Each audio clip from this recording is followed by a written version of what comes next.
नमस्कार दोस्तों, आप सभी का मानसी स्टोरी हब चैनल में स्वागत है।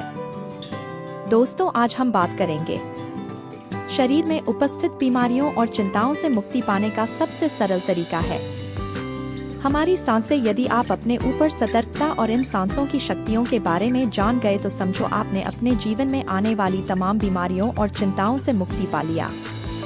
दोस्तों, हमारी ये सांसें इतनी प्रभावशाली है कि यदि आप अपनी सांसों में बदलाव करते हैं तो आपका दिमाग और आपका मन आपके शरीर में उपस्थित तमाम बीमारियों से आपको मुक्ति दिला सकता है।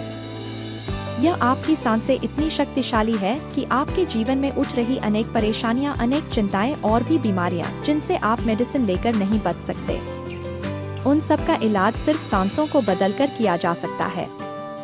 आयुर्वेद में सांसों का बहुत गहरा जिक्र है, जिसके कारण ही एक आयुर्वेद का ज्ञानी व्यक्ति अपने जीवन में तमाम परिवर्तन लाता है और हमारे पुराने ऋषि मुनियों ने इसी आयुर्वेद के सिद्धांत पर लंबे समय तक स्वस्थ रहकर 200 से 300 सालों तक जीवन जिया है।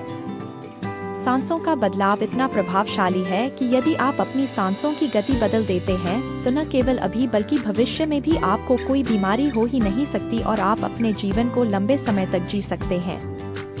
अब प्रश्न यह है कि आखिर अपने सांसों में बदलाव कैसे किया जाए। इसको समझने के लिए आपको ब्रह्मांड के तमाम रहस्य को समझना होगा, तो आप इस वीडियो में बने रहिए।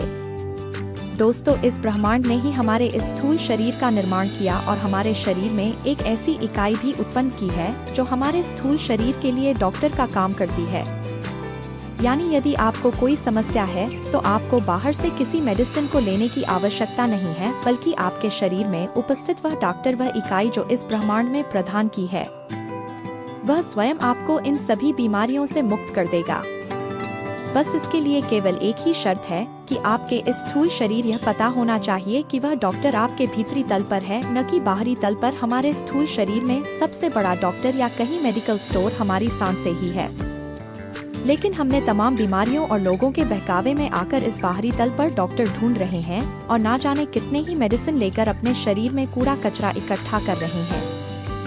यदि आपने कभी पुराने ग्रंथों और लेखों को पढ़ा होगा तो आपने पाया होगा कि तमाम बड़ी से बड़ी बीमारियों को हमारा यह शरीर स्वयं से नष्ट कर देता है। हमारी सांसें, या जिसे हम प्राण कहते हैं, वह इतना प्रभावशाली है कि आपके शरीर के किस हिस्से में कौन सी परेशानी है उसको जानते ही तुरंत कार्य शुरू कर देता है, वह भी बिना फीस के। लेकिन इस दुनिया में बहुत ही थोड़े लोग हैं जो प्राण की शक्तिशाली प्रभाव को समझते हैं। तो इन लोगों में से भी बहुत ही कम लोग हैं जो इसका सही से उपयोग कर पाते हैं।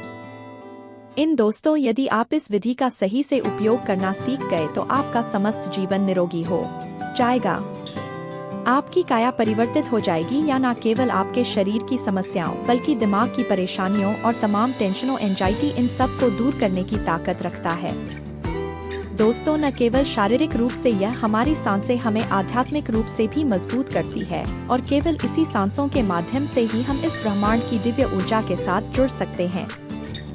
हमारी सांसें हमारे लिए इतनी महत्वपूर्ण है, तभी तो हमारे आशी मुनियों ने इन सांसों को प्राण कहा है, क्योंकि एक जीव की शुरुआत और हमारे स्थूल शरीर की शुरुआत यह कहे कि इसका आधार केवल हमारी सांसें ही है। बिना इन सांसों की व्यक्ति आगे का जीवन जी ही नहीं सकता। यह सांसें जिस दिन उखड़ जाती है, गायब हो जाती है, व्यक्ति मृत हो जाता है, उसका यह स्थूल शरीर केवल एक वाड़ी रह जाती है जो किसी काम की नहीं है। इसीलिए आयुर्वेद कहता है कि व्यक्ति बिना खाए 1 महीने तक जीवित रह सकता है और बिना पानी के भी कुछ दिन जिंदा रह सकता है, परंतु बिना सांसों के या केवल कुछ मिनट ही जीवित रह सकता है। इसलिए एक व्यक्ति के जीवित रहने के लिए और उसके इस शरीर को कार्य करने के लिए सांसों का बहुत महत्व है। तो आइए जानते हैं कि कैसे हम अपने शरीर में उपस्थित इस डॉक्टर को सक्रिय कर सकते हैं। इसे समझने के लिए हमें अपने शरीर में उपस्थित ऊर्जाओं को समझना होगा। वो ऊर्जाएं जो हमारे स्थूल शरीर को गति प्रदान करती है। दोस्तों, साधारण तौर पर हमारे शरीर में 2 ऊर्जाएं पाई जाती है। एक शारीरिक ऊर्जा जो बाहरी तल पर होती है और दूसरी ऊर्जा है आत्मिक ऊर्जा जो भीतरी तल पर पाई जाती है। शारीरिक ऊर्जा जो बाहरी तल पर होती है वह हमें दिखाई दे सकती है और वह बहुत थोड़ी मात्रा में होती है, परंतु हमारे भीतर उपस्थिति व भीतरी तल पर आत्मिक ऊर्जा बहुत प्रभावशाली होती है। इसीलिए इसकी शक्ति का आभास लगाना बहुत कठिन है, या आत्मिक ऊर्जा ना दिखाई देने के कारण बहुत विराट होती है, इतनी विराट जिसका कोई अंत नहीं। यह आत्मिक ऊर्जा बहुत प्रभावशाली है। इसलिए आयुर्वेद में कहा गया है कि जब भी हमारे शरीर में कोई बीमारी उत्पन्न होती है, तब हमारी यह आत्मिक ऊर्जा शारीरिक ऊर्जा में परिवर्तित हो जाती है, यानी आंतरिक तल से बाहरी तल पर आ जाती है, जिससे हमें तमाम बीमारियां घेर लेती हैं। यह इसलिए होता है क्योंकि हम अपनी भीतरी ऊर्जा को सक्रिय नहीं कर पाते, उसे समझ नहीं पाते। जिस दिन हमने अपनी भीतरी ऊर्जा को समझ लिया और उसे सक्रिय कर दिया तो हमें कोई बीमारी छू ही नहीं सकती। हम मनुष्य अपने शरीर पर कार्य करते हैं, यानी शारीरिक ऊर्जा पर कार्य करते हैं, बाहरी तल पर कार्य करते हैं, जिसके कारण हमें बहुत कठिन अभ्यास करना होता है, बहुत मेहनत करनी होती है और इसका प्रभाव बहुत थोड़ा होता है। परंतु जब हम अपने भीतरी तल पर कार्य करते हैं, आत्मिक ऊर्जा पर कार्य करते हैं, तब हमें कम मेहनत की आवश्यकता होती है और एक बार सक्रिय हो जाने के बाद यह ऊर्जा बहुत लंबे समय तक कार्य करती है। इसीलिए जब आप अपनी भीतरी ऊर्जा पर कार्य करते हैं, तब यह बहुत गहराई से होती है। इसीलिए तो आयुर्वेद में भीतरी ऊर्जा यानी आत्मिक ऊर्जा को डॉक्टर और शारीरिक ऊर्जा को नौकर कहा गया है। और यदि इसे साधारण भाषा में समझे तो भीतरी ऊर्जा को गुरु है और बाहरी ऊर्जा चेला। इसलिए यदि आपने आंतरिक ऊर्जा को नियंत्रित कर लिया, उसे अपने नियंत्रण में ले लिया, तो बाहरी ऊर्जा स्वयं से नियंत्रित हो जाएगी। अभी आंतरिक ऊर्जा को जानने से पहले हमें इस आंतरिक ऊर्जा यानी भीतरी ऊर्जा की संरचना को समझना होगा। जिस तरह हमारे स्थूल शरीर को गति देने के लिए हमारे शरीर में ब्लड सर्कुलेशन होना बहुत आवश्यक है, इसी प्रकार आंतरिक ऊर्जा के साथ भी है। इस आत्मिक ऊर्जा के संचरण के लिए हमारे इस शरीर में विभिन्न सूक्ष्म नाड़ियों का जाल है जो हमें दिखाई नहीं देता, परंतु इसका इतिहास बहुत गहरा है। इसलिए आयुर्वेद कहता है कि इन सूक्ष्म नाड़ियों में ब्लड नहीं बल्कि प्राणवायु बहती है। वह प्राणवायु जो हमें आत्मिक और शारीरिक दोनों तलों पर जीवित रखती है, और यह प्राण ऊर्जा हमारी सांसें हैं जो हमारी इस स्थूल शरीर को आंतरिक रूप से गति देती है। हमारी यह आत्मिक ऊर्जा ब्रह्मांड की वह दिव्य ऊर्जा है जो इस पूरे ब्रह्मांड को चला रही है, और यह आत्मिक ऊर्जा ही इन सब को नियंत्रित कर रही है। और एक बार सक्रिय हो जाने के बाद यह ऊर्जा बहुत लंबे समय तक कार्य करती है। इसीलिए जब आप अपनी भीतरी ऊर्जा पर कार्य करते हैं, तब यह बहुत गहराई से होती है। इसीलिए तो आयुर्वेद में भीतरी ऊर्जा यानी आत्मिक ऊर्जा को डॉक्टर और शारीरिक ऊर्जा को नौकर कहा गया है।